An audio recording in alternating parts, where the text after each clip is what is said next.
So I think Real Madrid is going to line up like this in the game. Bellingham would be back from his injury in the starting 11. I think he will be very, very crucial in this game. We'll come on to that later. But Militao will be back in the centre back role, and Carvajal will be back as well in for Raul Asensio. Arda Güler will shift onto the right half space, taking the space that Mastantuono was playing. Will be playing in a double pivot of Tchouaméni and Valverde. And this kind of setup that Atletico Madrid played in the last game, I think this is the kind of setup Atletico Madrid will go with. Molina will be of course at right back, and Llorente would of course be coming forward moments after the start. It feels like it will be a 5-3-2, but it will mostly be a 4-4-2, and we know what Atletico Madrid does best. They just park the bus. They do this. They park the bus. Not exactly parking the bus this season. They have actually got away, and they have actually gone ahead and changed their style of play.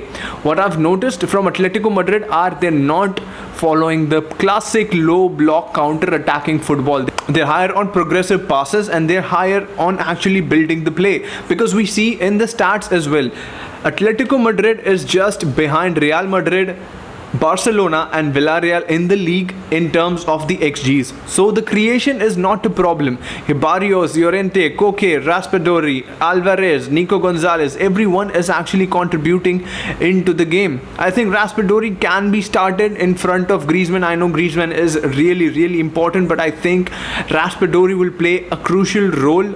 He should be starting in front of Griezmann, because Griezmann, let's be honest, he's having a dull season so far. So having said that, this is the kind of setup that I'm guessing Atletico Madrid and Real Madrid would go with. Form for both the teams, of course Mbappe and Vinicius Jr. coming in form exactly at the time needed just before the derby is a huge plus. But on the other hand, Atletico Madrid is having a kind of a dull affair in the league so far, because their attack is up front very good. The chance creation by Barrios, Llorente, Molina, Koke, Alvarez, everyone is actually contributing. But the thing that comes to the mind is the goals scored. Actually on the 12.5 something XG, they have just scored 9 goals. So they need to actually come ahead in the game and score more than the XG shows for Atletico Madrid. So the clinicalness is actually missing for Atletico Madrid in the game, in the league so far. Atletico Madrid is actually known for defending really well, but this season that has not been the case because of the change of style as well. They want to attack more, and that leaves them vulnerable in the games so far. In the 6 games played so far, they have actually conceded 5 times in the league, and in the head-to-head last 4 games, both teams have scored in the derby, whether it be Champions League, whether it be leagues, whether it be any other competition. In all competition, head to head, last 4 games, both team has managed to score a goal in the game, in the derby. And in this game, I'm feeling both the teams will be crucial to score a goal, and both teams will be on the ball for sure. The main concern for Real Madrid would be the low block of Atletico Madrid while defending. This will take a structure something like this.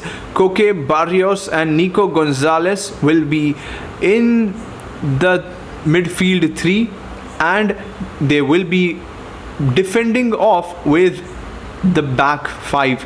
So to pierce this, to actually go and break this kind of tight structure, and this structure, they will be pretty close. It will almost be a 8-2.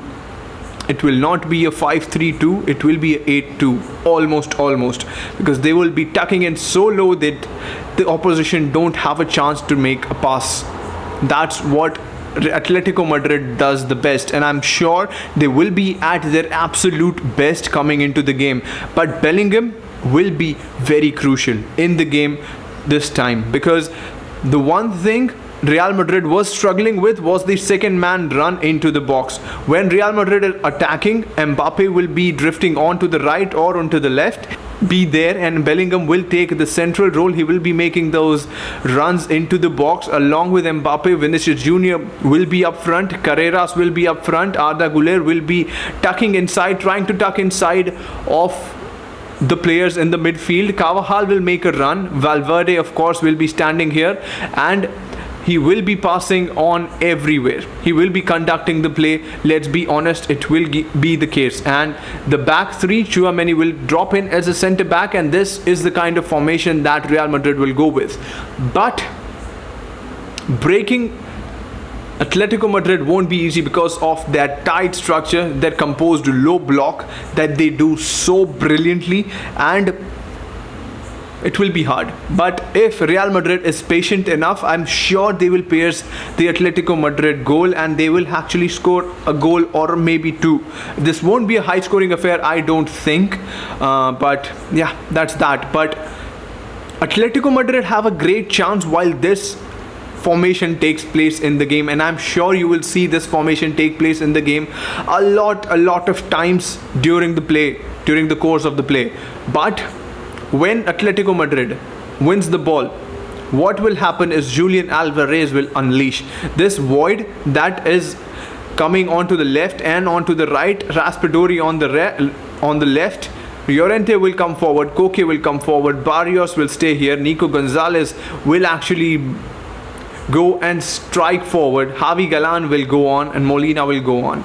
This is the kind of structure that Real Madrid can have a problem defending with, because the counter attack is very effective for Atletico Madrid. Real Madrid can be susceptible to counters when the fullbacks are actually going forward, and that's the way that Real Madrid plays actually.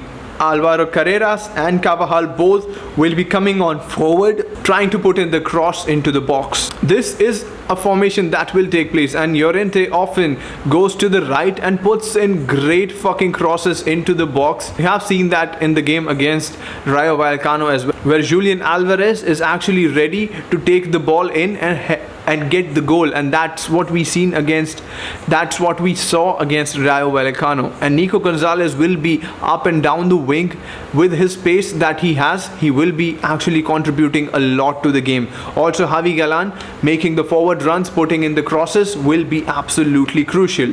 Where Real Madrid will be struggling and they should focus on this game is the man-to-man coverage on each and every player, because you will get into these positions, you will be here because Atletico Madrid will be relying on counters. Yes, they are following the possession path this season, but they will need to be very clinical. They will need to be very decisive if they want to win this game. But having said that, there has not been a clean sheet for either of these teams in the last 4 games, and in the last 7 games there has been 5 draws in the 90 minutes itself.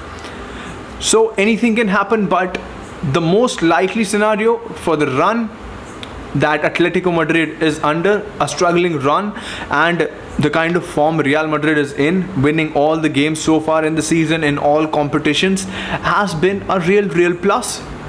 For sure, you have to accept it. The players to watch out for will be, of course, Kylian Mbappe, who will be making the runs on the left, Vinny Jr., who will be supporting him. He will be coming and cutting inside the box. Mbappe will be standing here, and of course Bellingham to make those second man runs when Mbappe is not available. But he will be available, he is in that kind of form. So Bellingham will be crucial, absolutely the decisive piece in the chess match that is going to be a tactical masterclass from both the teams. Who will be nailing the tactics will be winning this game.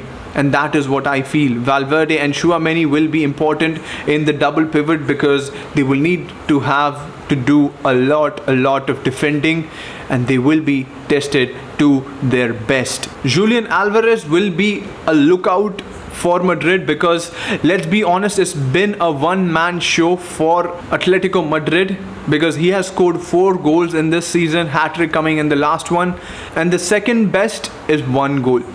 Many players have scored 1 goal, but the highest scorer in the league so far is Julian Alvarez for Atletico Madrid. So goal scoring, the clinicalness, the ruthlessness is missing from the play of Atletico Madrid, but anything can happen. It's a derby day, it's an away game, it is in Metropolitano, and it will be a crazy encounter. My prediction for tomorrow will be, of course, a slight advantage to Real Madrid. It is going to be 2-1 Real Madrid. Both teams going to score tomorrow again, and that is what I feel would be the perfect prediction to go with in the game.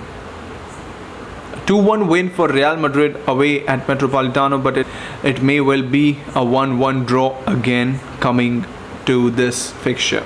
So this is the tactical board. This is how I feel the game will go, how the passes will be made and the runs will be made, and what will be the crucial things going into the game. My name is Rishi.